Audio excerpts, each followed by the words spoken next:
The autumn rain drummed against the tall windows of Dr. Margaret Whitmore's study, casting dancing shadows across the mahogany desk where she worked. Boston in October of 1899 was a city caught between seasons, its cobblestone streets slick with fallen leaves and the promise of winter's approach. The gas lamps flickered in the growing dusk, their warm glow barely penetrating the gloom that seemed to settle earlier each day. Margaret adjusted her wire-rimmed spectacles and leaned closer to the daguerreotype she was examining. At 34, she had earned a reputation as one of the most skilled photograph authenticators in New England. Her expertise had solved countless cases of fraud and forgery, and her meticulous attention to detail was legendary among Boston's elite collectors and institutions. The brass doorbell chimed through her Beacon Hill townhouse, followed by the sound of her housekeeper's footsteps crossing the marble foyer.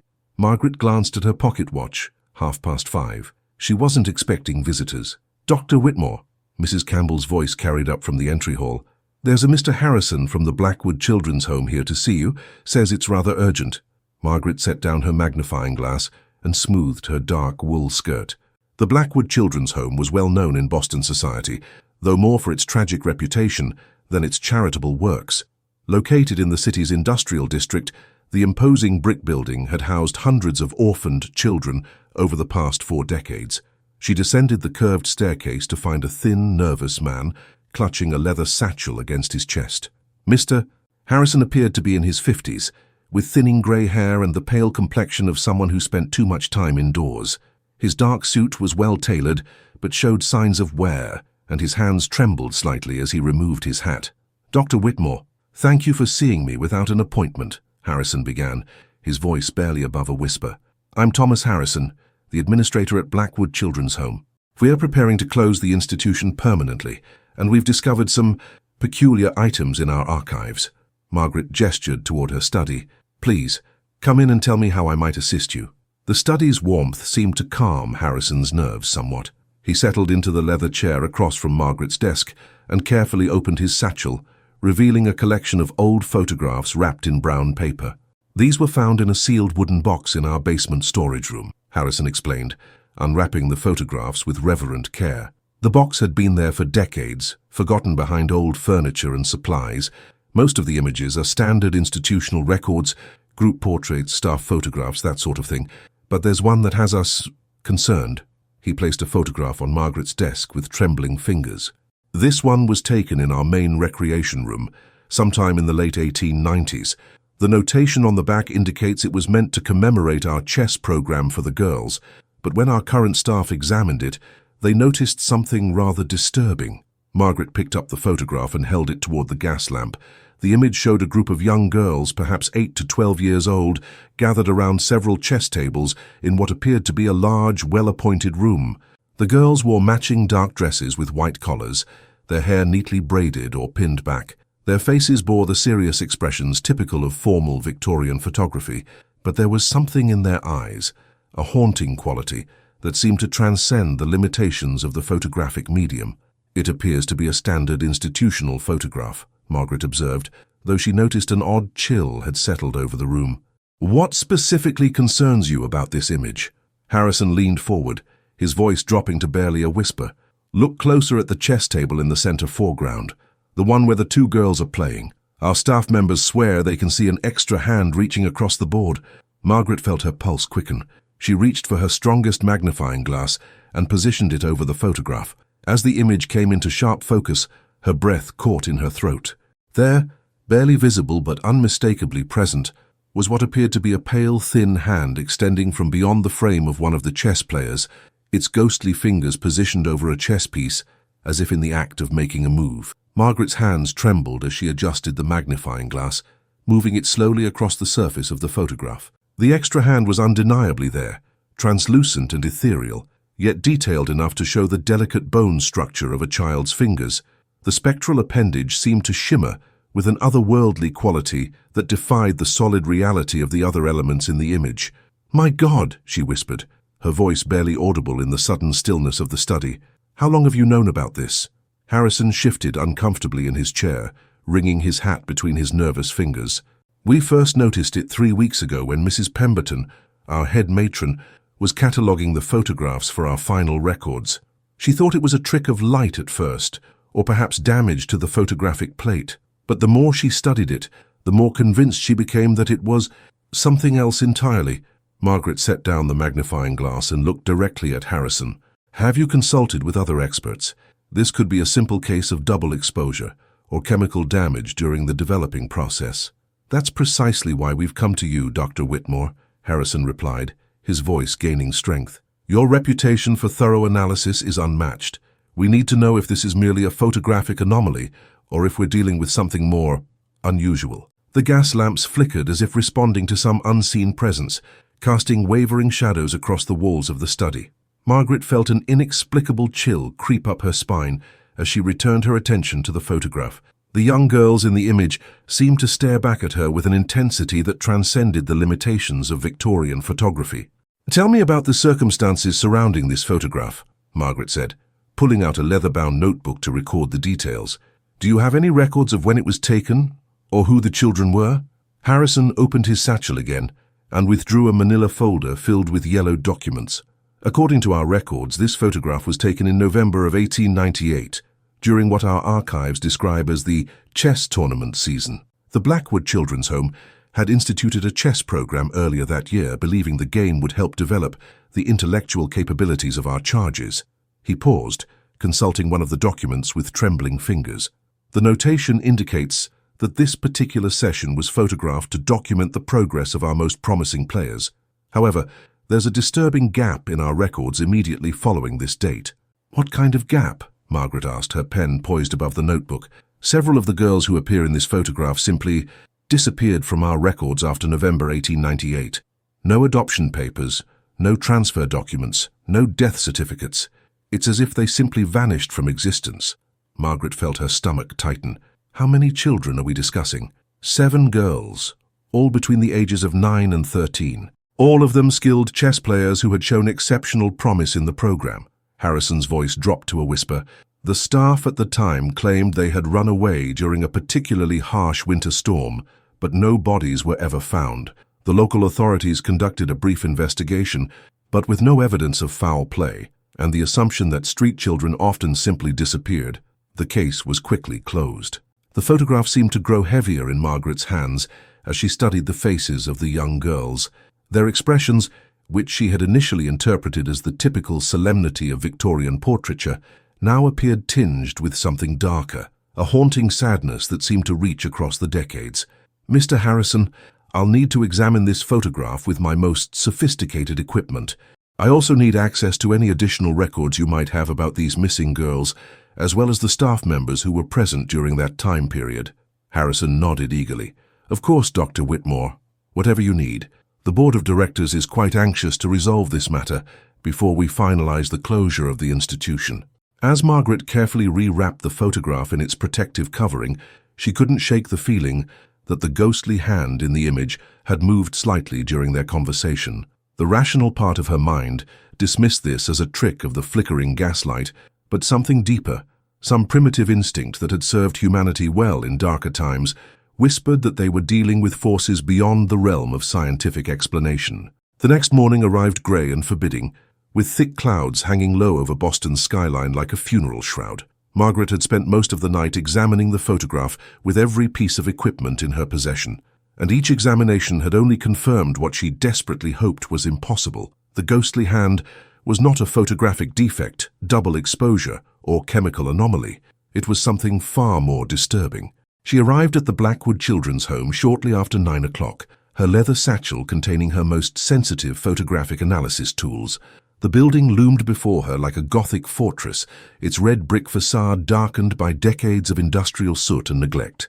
The narrow windows seemed to stare down at her with hollow, accusatory eyes. Mr. Harrison met her at the heavy oak front door, his appearance even more haggard than the previous evening. Dark circles shadowed his eyes, and his usually precise appearance was disheveled, as if he had slept little or poorly. "Dr. Whitmore, thank you for coming so early," he said, his voice hoarse with exhaustion. "I'm afraid I have some rather disturbing news. After you left last night, I decided to examine the other photographs in our collection more carefully." Margaret felt her pulse quicken. "What did you discover?" Harrison led her through a maze of dimly lit corridors, lined with faded portraits of long-dead benefactors and stern-faced administrators. The air was thick with the smell of old wood, cleaning solution, and something else, something that reminded Margaret of flowers left too long in a vase. 3 more photographs show similar anomalies, Harrison whispered as they walked, all taken during that same winter period of 1898 and 1899, all featuring the missing girls. They descended a narrow stone staircase to the basement archives, where gas lamps cast dancing shadows on walls lined with filing cabinets and storage boxes. The temperature dropped noticeably as they went deeper, and Margaret pulled her wool coat more tightly around her shoulders. The archives room was a testament to decades of institutional record-keeping. Boxes of documents stretched from floor to ceiling, their labels faded and barely legible. In the center of the room, Harrison had arranged a long wooden table where several photographs lay in careful rows, illuminated by a collection of oil lamps. "These are the other images I discovered," Harrison said, gesturing toward the table. "I've arranged them chronologically based on the dates noted on the reverse sides." Margaret approached the table with growing unease. Each photograph showed scenes of daily life at the orphanage. Girls at their lessons, during meal times, and at various recreational activities. But in each image, there were subtle anomalies that became apparent under close examination. A shadow that fell in the wrong direction, a reflection in a window that didn't match the subjects in the room, and in 2 of the photographs, additional ghostly appendages reaching into the frame. "Mr. Harrison," Margaret said, her voice steady despite the chill that was settling over her, "I need you to show me the exact location where these photographs were taken.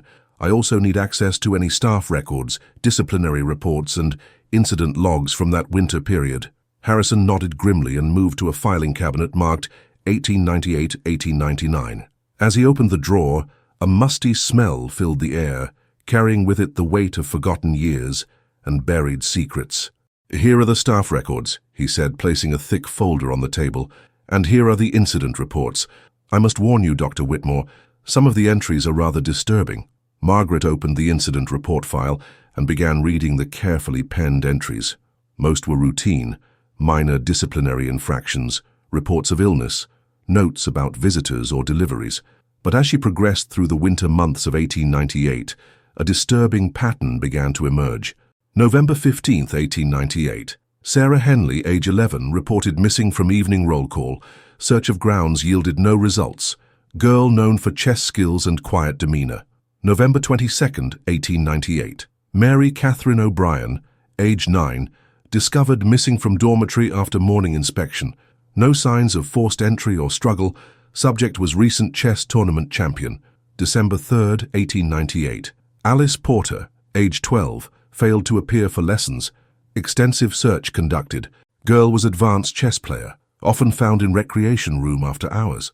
The entries continued through the winter, each documenting the disappearance of another young girl, all skilled chess players, all vanishing without a trace during the darkest months of the year. What made Margaret's blood run cold was the final entry in the file. December 20th, 1898. Institution photographer Mr. Edmund Blackthorne reported strange occurrences during recent photographic sessions. Claims to have observed unexplained shadows and movements in developed images. Photographer dismissed from service effective immediately for spreading superstitious nonsense among staff and children. Margaret looked up at Harrison, who was watching her with frightened eyes. "I need to speak with this photographer, Edmund Blackthorne. Do you have any information about his whereabouts?" Harrison's face went pale. "Dr. Whitmore." Edmund Blackthorne died in January of 1899, less than a month after his dismissal. He was found frozen to death in his studio, surrounded by hundreds of photographs of the missing girls scattered across the floor like fallen leaves. The news of Edmund Blackthorne's death hung in the archive room like a funeral pall. Margaret felt the weight of the mystery pressing down upon her as she studied Harrison's pale, frightened face in the flickering lamplight. The basement of the orphanage seemed to grow colder with each revelation, as if the very walls were absorbing the warmth from their bodies.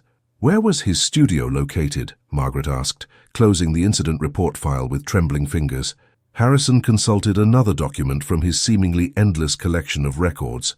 "According to our payment ledgers, Mr. Blackthorne operated his photographic studio on Salem Street, near the Harbor District. The building was owned by the orphanage as an investment property. We had been renting it to him at a reduced rate in exchange for his services." Margaret's mind raced with the implications. "And the studio has been vacant since his death?" "Not exactly," Harrison replied, his voice dropping to barely a whisper. "We've attempted to rent it several times over the past year, but no tenant has stayed longer than a few weeks. They all report disturbances. Strange sounds in the night, unexplained cold drafts, and the persistent smell of photographic chemicals, even though the darkroom was cleaned out months ago." The oil lamp seemed to flicker in response to his words, casting dancing shadows that appeared to move with deliberate intent. Margaret gathered the photographs and carefully placed them in her satchel, along with copies of the most relevant records. "Mr. Harrison, I need the key to that studio. If we're going to understand what happened to those children, we must examine the place where Edmund Blackthorne spent his final days." Harrison hesitated, wringing his hands nervously. "Dr. Whitmore, I must advise against this course of action. The few people who have entered that studio since Blackthorne's death have reported experiences that defy rational explanation." "What kind of experiences?" Margaret pressed, though part of her dreaded the answer. "Photographs developing in empty chemical baths, images appearing on blank photographic plates, and most disturbing of all, several witnesses claim to have seen the ghostly figures of young girls moving through the studio, always carrying chess pieces in their translucent hands." Despite the chill that ran down her spine, Margaret's scientific curiosity overcame her fear. "All the more reason to investigate thoroughly. I'll need the key, and I'd like you to accompany me this afternoon." Harrison's face went ashen. "Dr. Whitmore, I'm not certain I possess the courage for such an undertaking." "Then I'll go alone," Margaret declared, though her voice betrayed a slight tremor. "But I will examine that studio. If Edmund Blackthorne discovered something about the nature of these supernatural photographs, his workspace may hold the key to understanding what happened to those missing children." 2 hours later, Margaret stood before a narrow 3-story building on Salem Street. The October wind whipped off Boston Harbor, carrying with it the salt smell of the sea and the acrid smoke from the nearby factories. The building's windows were dark and lifeless, their glass so dirty that they reflected nothing but shadows. The key Harrison had reluctantly provided turned easily in the lock, as if the building were eager to admit her. The door swung open with a prolonged creak that echoed through the empty interior like a mournful cry. The ground floor had once been Blackthorne's reception area and portrait studio. Dust motes danced in the weak afternoon light that filtered through the grimy windows, and the air was thick with the smell of abandonment and decay. But underneath these expected odors, Margaret detected something else: the sharp, acrid scent of photographic chemicals that should not have existed in a studio that had been vacant for 10 months. She climbed the narrow staircase to the second floor, where Blackthorne had maintained his darkroom and chemical laboratory. The stairs creaked ominously under her feet, and more than once she felt as though someone or something was following close behind her.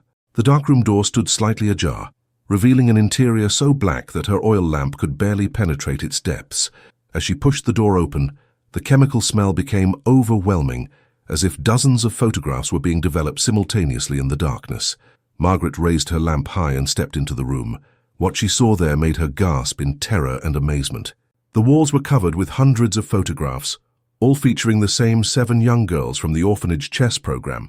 But these were not the formal institutional portraits she had seen in the archives. These images showed the girls in various states of translucency, their ghostly forms engaged in eternal chess matches that seemed to continue from one photograph to the next.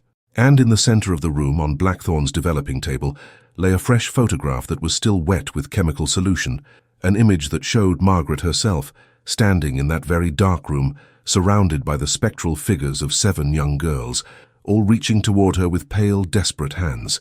Margaret's lamp trembled in her grasp as she stared at the impossible photograph. The image was crystal clear, showing her exact position in the darkroom, down to the way her coat hung from her shoulders and the expression of shock on her face. But it was the 7 ghostly figures surrounding her that made her blood freeze. Each translucent girl held a chess piece, pawns, knights, bishops, and their hollow eyes seemed to plead with her from within the photograph. The temperature in the darkroom plummeted suddenly, and Margaret's breath became visible in small white puffs. The chemical smell intensified, as if invisible hands were working with developer solution and fixative in the darkness around her. She backed toward the door, but it slammed shut with a resonant bang that echoed through the building. "Who's there?" she called out, though her voice emerged as barely a whisper. The silence that followed was oppressive, broken only by the sound of her own rapid breathing and the steady drip of liquid from somewhere in the shadows. A faint scratching sound emerged from the corner of the room, like fingernails dragging across wood or the movement of chess pieces across a board. Margaret turned her lamp toward the sound and gasped. On a small table that she was certain had been empty moments before, a chess set had materialized. The pieces were carved from what appeared to be bone, and they glowed with a pale, otherworldly light. As she watched in fascination and terror, one of the white pawns moved forward 2 squares of its own accord. The piece scraped across the board with a sound like grinding teeth, and Margaret realized that the ghostly girls were inviting her to join their eternal game. "Sarah? Mary? Alice?" Margaret whispered, remembering the names from the incident reports. "Is that you?" The air in the room shimmered, and for a moment the 7 girls became visible as faint, translucent figures standing around the chess table. Their faces were pale and drawn, their eyes filled with a sadness that transcended death itself.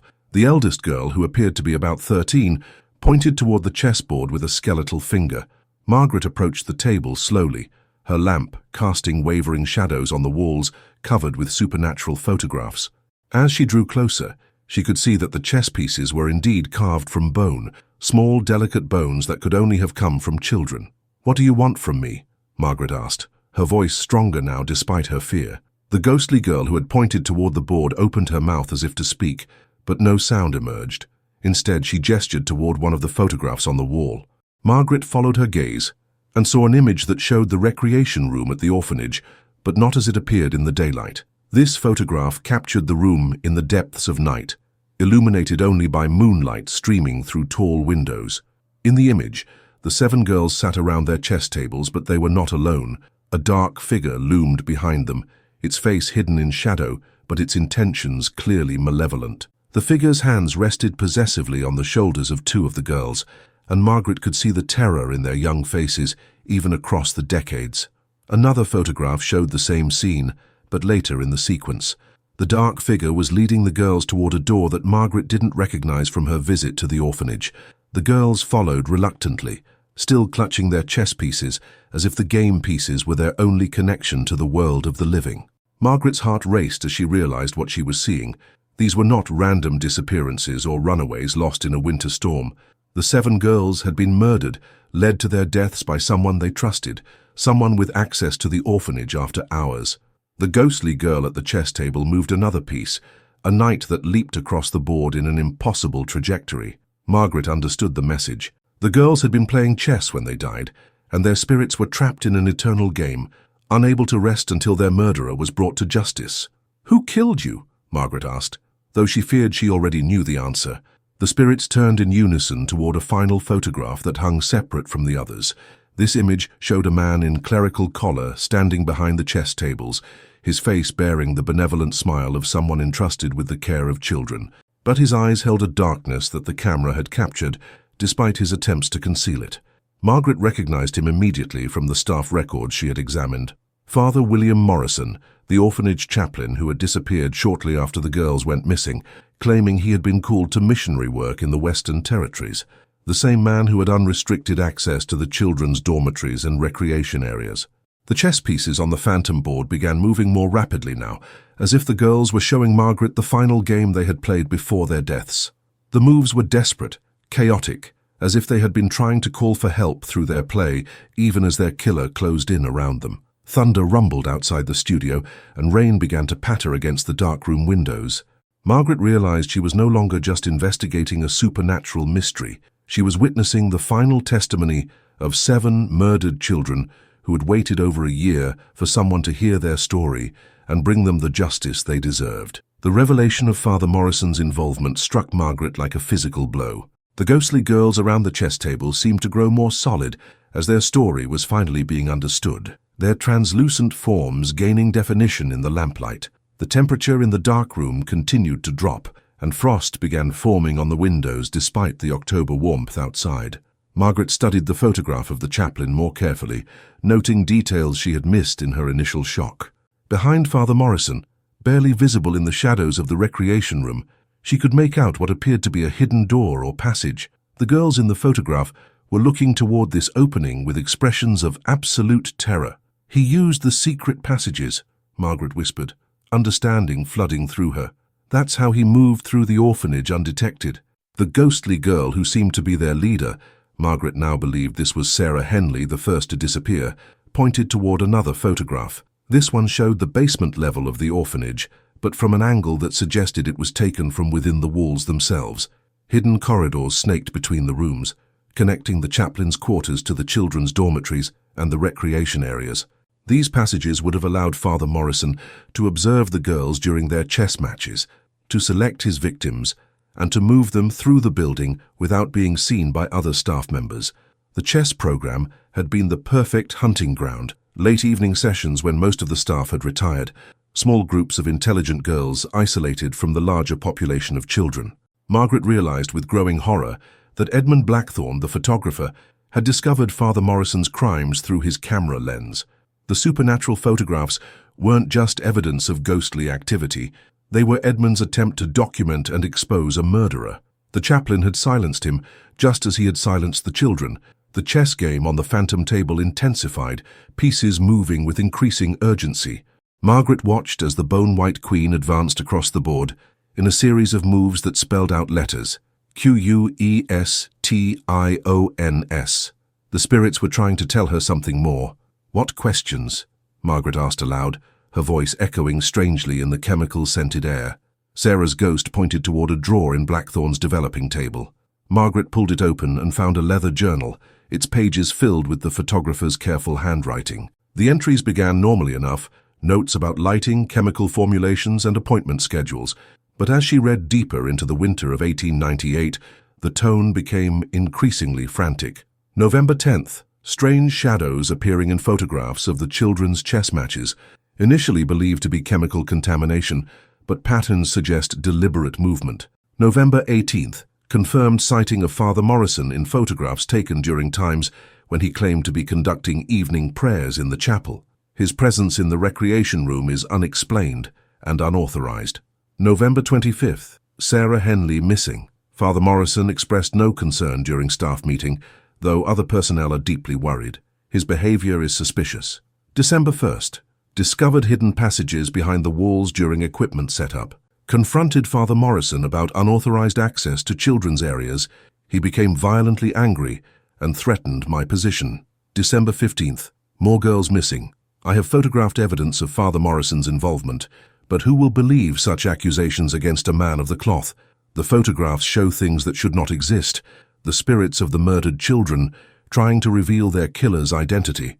Margaret's hands shook as she read the final entry, dated December 19th, just one day before Blackthorne's dismissal from the orphanage. I have hidden the most damning photographs in a place where they will be safe from discovery. If something happens to me, may God grant that someone with the skills to understand their meaning will find them and bring justice to those innocent souls. Father Morrison suspects my knowledge.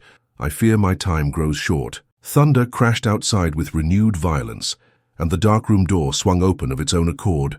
A cold wind swept through the room, carrying with it the sound of children's voices singing a mournful lullaby. The ghostly girls around the chess table joined their voices to the phantom chorus, their song telling the story of 7 lives cut short by a trusted figure's betrayal. Margaret realized that Edmund Blackthorne's hidden photographs, the ones that would provide concrete evidence of Father Morrison's crimes, were still somewhere in the building. The spirits had led her here not just to understand their fate, but to find the proof that would finally expose their murderer. As if responding to her thoughts, the chess pieces on the phantom board rearranged themselves into an arrow pattern, all pointing toward the floor beneath the developing table. Margaret knelt and examined the wooden planks, finding one that seemed slightly loose. When she pried it up, she discovered a metal box containing dozens of photographs that showed Father Morrison in the act of leading the girls to their deaths. The evidence she needed was finally in her hands, but Margaret sensed that her investigation was far from over. Somewhere in Boston, Father William Morrison was still alive, still free, and possibly still preying on innocent children. The ghosts of his victims would not rest until he faced justice for his crimes. Margaret clutched the metal box of photographs against her chest as she emerged from Blackthorne's studio into the storm-lashed streets of Boston. The October wind howled through the narrow alleys of the harbor district, carrying with it the smell of rain and something else, something that reminded her of the musty corridors of the orphanage and the lingering presence of evil. The ghostly voices of the 7 girls still echoed in her mind, their mournful song urging her toward justice. She knew that exposing Father Morrison's crimes would not be simple.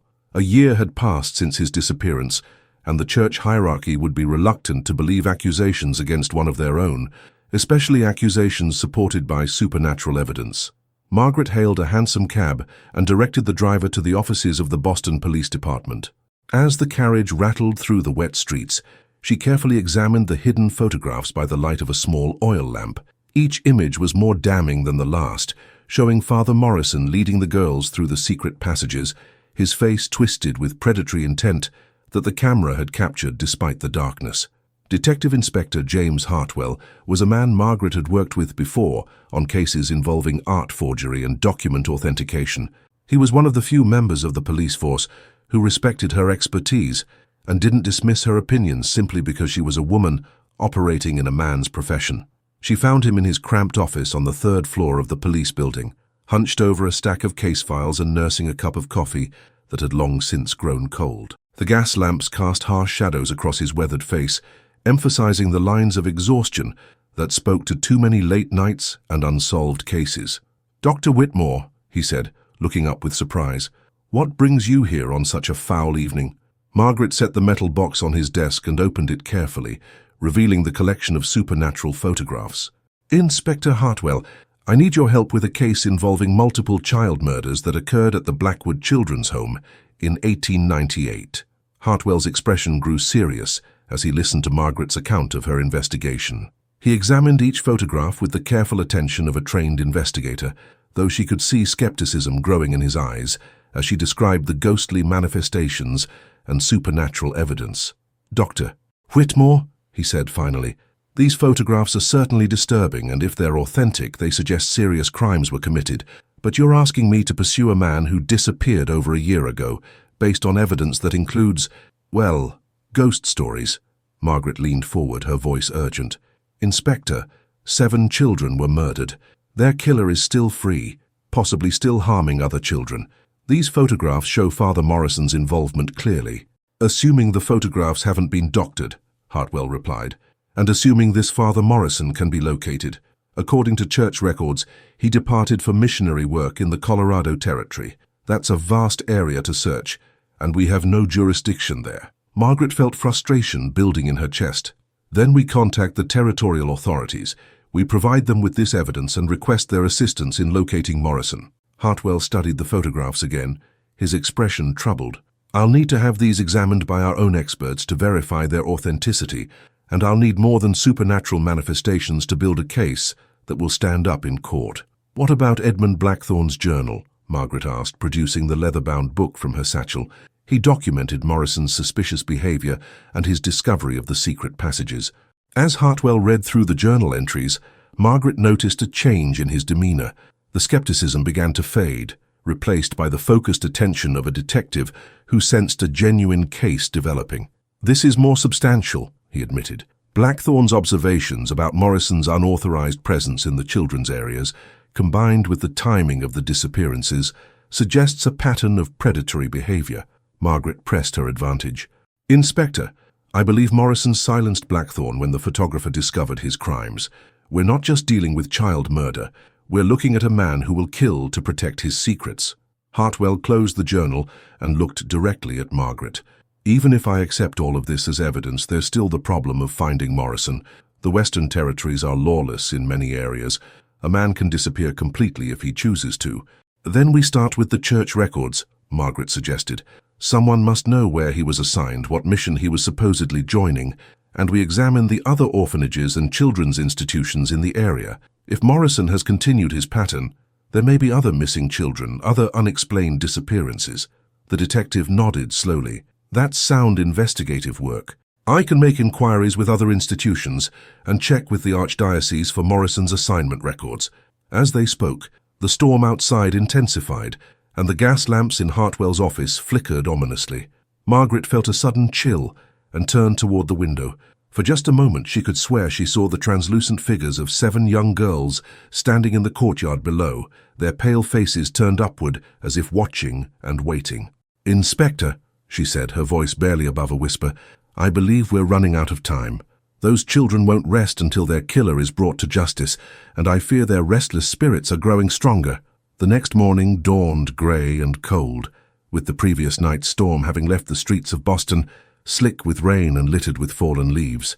Margaret had slept fitfully, her dreams haunted by the ghostly faces of 7 young girls and the sound of chess pieces moving across an invisible board. She awoke with the unsettling feeling that the spirits were growing more restless, their presence becoming stronger as their story neared its conclusion.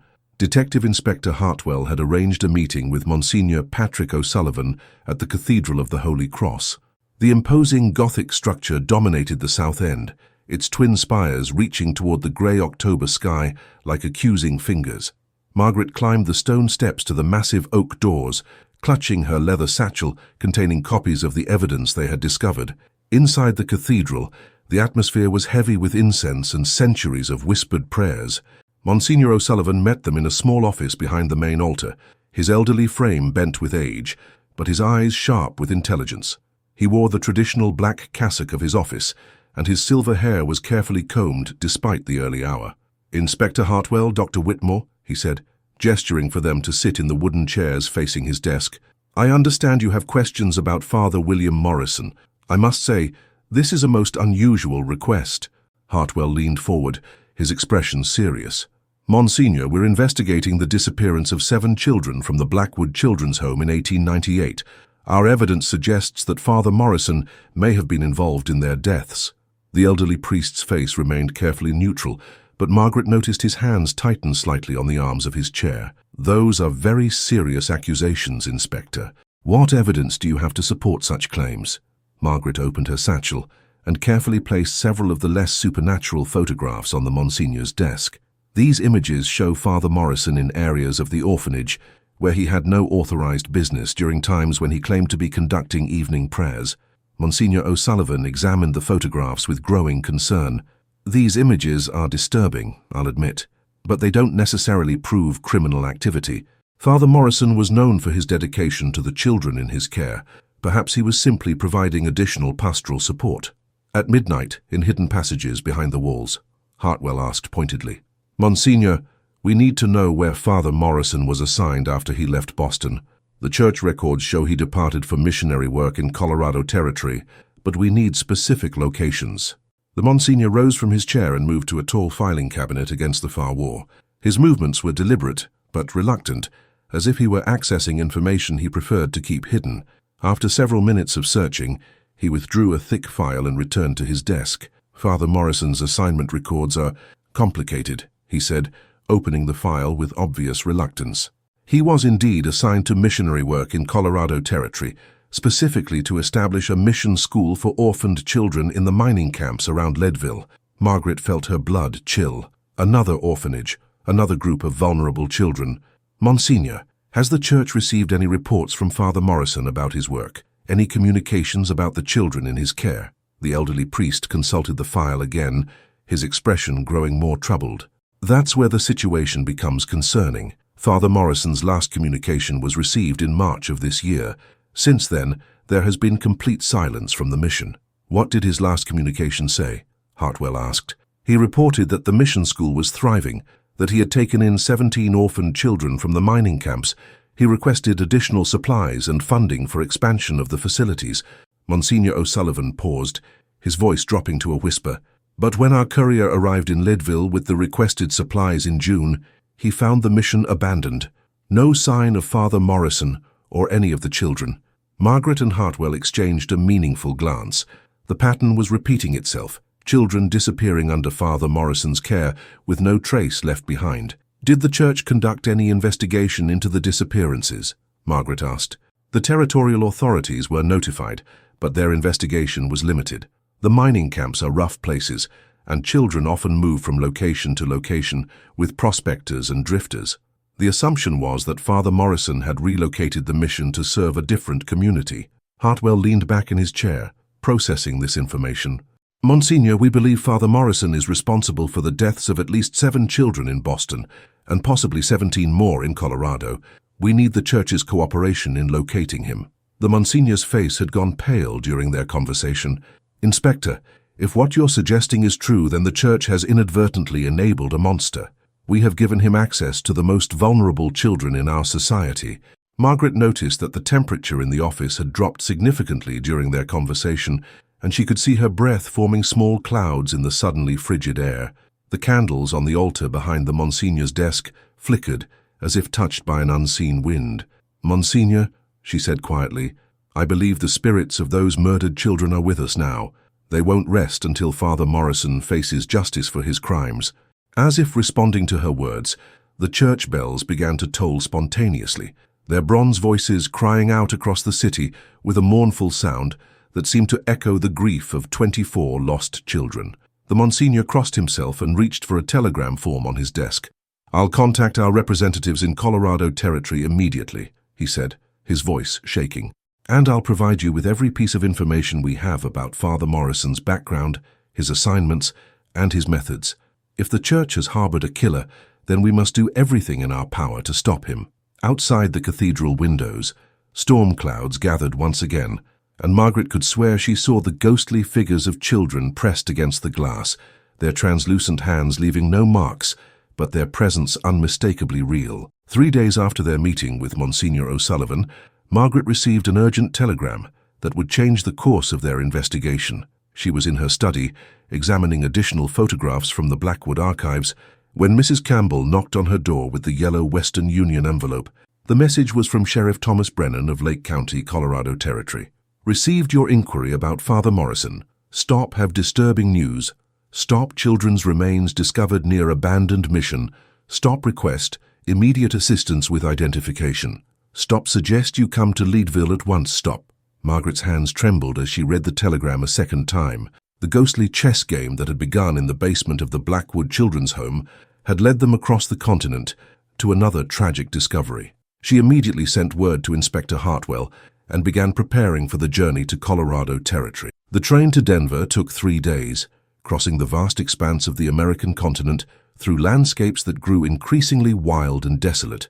Margaret traveled with copies of all the photographic evidence and a heavy heart, knowing that they were likely traveling toward the discovery of more murdered children. Inspector Hartwell had arranged for local law enforcement cooperation, and Sheriff Brennan met them at the depot in Leadville, a rough mining town nestled high in the Rocky Mountains. The sheriff was a weathered man in his 50s, with the lean build and steady eyes of someone who had spent his life dealing with the harsh realities of frontier justice. "Dr. Whitmore, Inspector Hartwell," he said, tipping his hat as they stepped down from the train. "I'm afraid what we found up at the mission site is about as grim as it gets. 24 bodies, all children, buried in a mass grave behind what used to be the mission chapel." Margaret felt the world tilt around her as the full scope of Morrison's crimes became clear. 7 children in Boston, 17 reported missing from the Colorado mission, but 24 bodies discovered. The monster had been killing for longer than anyone had realized. Sheriff Brennan led them to his office, a simple wooden building that served as the law enforcement center for the sprawling mountain territory. On his desk were arranged several personal items that had been recovered from the burial site. Small chess pieces carved from bone, tarnished religious medals, and fragments of children's clothing. The bodies were discovered by a prospector who was exploring the abandoned mission site, Brennan explained. Most of them had been in the ground for months, but a few of the graves were more recent.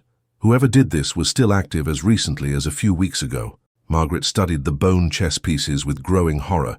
They were identical to the ones she had seen in the ghostly game at Blackthorn's studio, confirming that Morrison had continued his deadly pattern in Colorado. The murdered children had been forced to play chess with pieces carved from the bones of previous victims. "Sheriff, do you have any leads on Father Morrison's current whereabouts?" Hartwell asked. "That's where things get interesting," Brennan replied, consulting his notes. "About 3 weeks ago, a man matching Morrison's description purchased supplies in town and mentioned he was traveling south toward New Mexico Territory. Said he was establishing a new mission for Indian children." Margaret felt a chill of dread. "He's continuing his pattern, finding new hunting grounds, new victims who won't be missed or searched for extensively." "There's more," Brennan continued. "I sent telegrams to law enforcement agencies throughout the Southwest Territories. I've received responses from 3 different locations reporting suspicious disappearances of children from isolated missions and schools. The pattern matches what you've described from Boston." The magnitude of Morrison's crimes was staggering. He had been operating for years, possibly decades, using his position as a trusted religious figure to gain access to vulnerable children. The chess games weren't just his method of selecting victims. They were a psychological torture that he inflicted on his prey before killing them. That evening, Margaret and Hartwell visited the abandoned mission site. The building stood empty against the dramatic backdrop of snow-capped peaks, its windows dark and broken. Behind the chapel, the disturbed earth of the mass grave was marked with wooden crosses that the sheriff's department had erected. As the sun set behind the mountains, the temperature dropped rapidly, and Margaret began to see familiar translucent figures materializing in the gathering darkness. The 7 girls from Boston were there, but they were joined by 17 others, the victims from the Colorado mission. All of them carried chess pieces in their ghostly hands, and all of them pointed toward the south, in the direction Morrison had traveled. "They're showing us the way," Margaret whispered to Hartwell. "The spirits of all his victims are guiding us toward their killer." The spectral children began to move, walking in a solemn procession down the mountain path that led toward New Mexico territory. Their translucent forms glowed with an otherworldly light in the gathering darkness, and Margaret could hear the faint sound of their voices, raised in the same mournful lullaby she had heard in Blackthorn's studio. "Sheriff Brennan," Hartwell said, his voice tight with determination, "we need to organize a pursuit. Morrison has a 3-week head start, but if he's establishing another mission, he'll need time to gather victims and set up his operation." "I'll wire the territorial authorities in Santa Fe," Brennan replied, "and I'll put together a tracking party. We can't let this monster claim any more children." As they made their plans, the ghostly procession continued down the mountain, 24 murdered children leading the way toward justice. Margaret knew that their investigation was entering its final phase, and that Father Morrison's deadly chess game was finally approaching checkmate. The pursuit party left Leadville at dawn, following the ghostly trail that only Margaret could see. The spectral children moved ahead of them like ethereal guides, their translucent forms visible against the morning mist that clung to the mountain valleys. Sheriff Brennan had assembled a team of experienced trackers and deputies, while telegrams had been sent ahead to every law enforcement agency in New Mexico territory. The journey south took them through some of the most rugged terrain in the American West. They followed ancient Indian trails through pine forests and across high desert plateaus, guided by both conventional tracking methods and the supernatural presence of Morrison's victims. Margaret rode alongside Inspector Hartwell, her photographer's eye scanning the landscape for any sign of their quarry. On the 3rd day of their pursuit, they received word from a telegraph station in Santa Fe. A man matching Father Morrison's description had been seen in the vicinity of San Miguel del Vado, a small settlement near the Pecos River. He had been asking questions about orphaned children and abandoned mission buildings, using his clerical authority to gain the trust of local officials. "He's getting bolder," Hartwell observed as they studied the map. "Either he doesn't realize he's being pursued, or he's so confident in his methods that he believes he's untouchable." Margaret felt the temperature around them drop, and she turned to see the ghostly children gathered in a tight circle, their hollow eyes filled with an intensity that transcended death. "I think he knows we're coming," she said quietly. "The spirits are agitated, as if they sense we're close to a confrontation." Sheriff Brennan pushed the pace, and by evening they had reached the outskirts of San Miguel del Vado. The settlement was little more than a collection of adobe buildings clustered around a small church, surrounded by the vast emptiness of the New Mexico territory. Smoke rose from cooking fires, and the sound of children's laughter carried on the desert wind.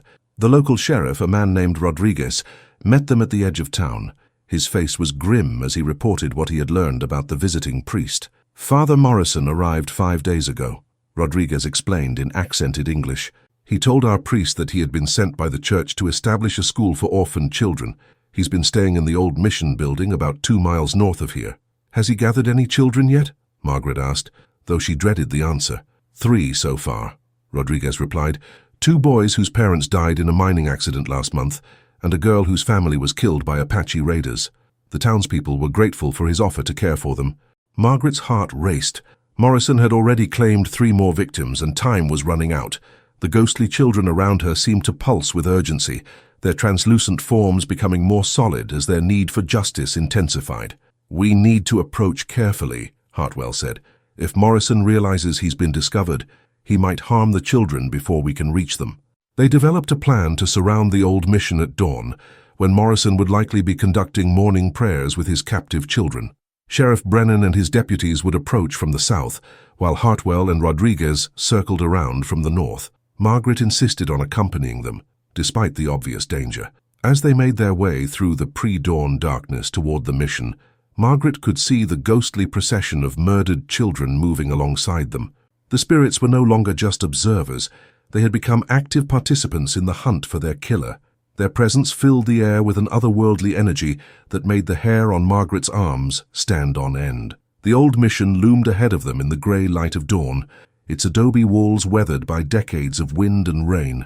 Smoke rose from a chimney, indicating that the building was occupied. Through the narrow windows, they could see the flicker of candlelight and hear the sound of voices, Morrison's deep baritone leading what sounded like morning prayers. Sheriff Brennan gave the signal, and the law enforcement officers moved into position around the building. Margaret found herself crouched behind a low wall with Hartwell, her heart pounding as they prepared to confront the monster who had haunted her investigations for weeks. "In the name of the law, come out with your hands visible," Brennan shouted from his position near the main entrance. The sound of prayers stopped abruptly, replaced by an ominous silence. Then, from within the mission, came a sound that chilled Margaret's blood, the scraping of chess pieces across a wooden board, and the terrified whimpering of children. "You're too late!" Morrison's voice called out from within the building. "The game is already in motion, and these little pawns are about to be sacrificed." The temperature around the mission plummeted suddenly, and Margaret watched in amazement as the ghostly children who had been following them began to materialize inside the building itself. Through the windows, she could see translucent figures filling the chapel. 24 murdered children surrounding their killer with accusing eyes and reaching hands. Morrison's voice rose to a scream of terror as he found himself face to face with the spirits of all his victims. The sound of chess pieces scattering across the floor was followed by the crash of overturned furniture and the desperate cries of the 3 living children who were trapped inside with their would-be killer and the vengeful ghosts of his previous victims. The screams from within the mission grew more frantic as Morrison found himself surrounded by the ghostly army of his victims. Margaret watched through the windows as the spectral children pressed closer to their killer, their translucent hands reaching toward him with decades of accumulated rage and sorrow. The 3 living children huddled together in a corner, their eyes wide with terror as they witnessed the supernatural confrontation unfolding before them. "And we have to get inside," Margaret said to Hartwell, her voice urgent. "Those children are still in danger, and Morrison is becoming increasingly desperate." Sheriff Brennan had reached the same conclusion. He signaled to his deputies to prepare for entry, while Sheriff Rodriguez positioned himself to cover the building's rear exit. The sound of Morrison's terrified shrieks continued to echo from within the adobe walls, punctuated by the otherworldly voices of the ghostly children as they recited a litany of accusations. 24 innocent souls," the spirits chanted in unison. 24 lives stolen, 24 games that ended in death. The main door of the mission burst open, and Morrison stumbled into the dawn light, his clerical collar askew and his face twisted with madness. His once neat appearance was disheveled, his dark hair wild and his eyes reflecting the terror of a man who had finally been forced to confront the consequences of his evil actions. "Stay back," he screamed, clutching a bone chess piece in his trembling hand. "You don't understand. They wanted to play. They begged me to teach them the deeper mysteries of the game." Margaret stepped forward, her camera hanging from her neck and her voice steady, despite the supernatural chaos surrounding them. "Father Morrison, release the children and surrender yourself. Your victims have waited long enough for justice." Morrison's gaze fixed on Margaret with sudden recognition. "You're the photographer woman from Boston. You found Blackthorne's pictures." His laugh was high and hysterical. "But you can't prove anything. Those children chose to play my special games. They wanted to learn the ultimate chess strategy." Behind Morrison, the ghostly children began to emerge from the mission, building, their translucent forms becoming more solid in the morning light. Margaret could see Sarah Henley, the first victim from Boston, leading the spectral procession. The ghost child's hollow eyes were fixed on Morrison with an intensity that seemed to burn with righteous fury. "You murdered us," Sarah's voice whispered on the desert wind. "You carved our bones into playing pieces. You made us watch as you killed our friends." The 3 living children burst from the mission, running toward Sheriff Rodriguez with tears streaming down their faces. As they reached safety, Margaret noticed that each child carried a bone chess piece, just as the ghostly victims had done. Morrison's pattern was consistent across all his crimes. "The children are safe," Rodriguez called out. gathering the traumatized youngsters behind the protection of his deputies. Morrison backed against the mission wall, still clutching his bone chess piece. The ghostly children surrounded him in a tightening circle, their voices rising in the mournful lullaby that Margaret had heard so many times during her investigation. The sound seemed to drive Morrison deeper into madness. "I gave them purpose," he screamed. "I taught them that death was just another move in a grander game. They should be grateful." Inspector Hartwell stepped forward with handcuffs ready. "William Morrison, you are under arrest for the murders of 24 children. You will be returned to Boston to face trial for your crimes." As Hartwell approached, the ghostly children suddenly surged forward, their spectral hands passing through Morrison's body. The killer convulsed, as if struck by lightning, his face contorting in agony as he experienced, all at once, the terror and pain that each of his victims had felt in their final moments. "No!" Morrison shrieked, falling to his knees in the dust. "I can feel them, all of them, their fear, their pain, their loneliness." He looked up at Margaret with eyes that had lost all traces of sanity. "Make them stop, please. I can't bear what I've done to them." Margaret felt a strange mixture of pity and revulsion as she watched the man who had terrorized so many innocent children finally experience the full weight of his crimes. The ghostly victims continued their supernatural assault, forcing Morrison to relive each murder from the perspective of his victims. Sheriff Brennan moved in with the handcuffs as Morrison collapsed completely, his body racked with sobs of remorse and terror. The bone chess piece fell from his nerveless fingers and crumbled to dust as it hit the ground, as if the evil that had given it power was finally being purged from the world. As the manacles clicked shut around Morrison's wrists, the ghostly children began to fade from view. But before they disappeared entirely, Sarah Henley turned toward Margaret with an expression of profound gratitude. The ghost child's lips moved in a silent thank you before she and her fellow victims faded into the morning light, their long vigil for justice finally at an end. The desert wind carried the last echoes of their mournful lullaby across the vast New Mexico landscape, and Margaret knew that the eternal chess game had finally reached its conclusion. The monster who had stolen so many young lives was in custody, and the spirits of his victims were free to find peace at last. 6 months later, Margaret stood in the courtroom of Suffolk County Superior Court in Boston, watching as the judge delivered the final verdict in the case of Commonwealth versus William Morrison. The former priest sat shackled at the defendant's table, his once commanding presence reduced to that of a broken man who aged decades in the months since his capture. "William Morrison," Judge Harrison intoned, his voice carrying the weight of absolute authority, "you have been found guilty on 24 counts of murder in the first degree.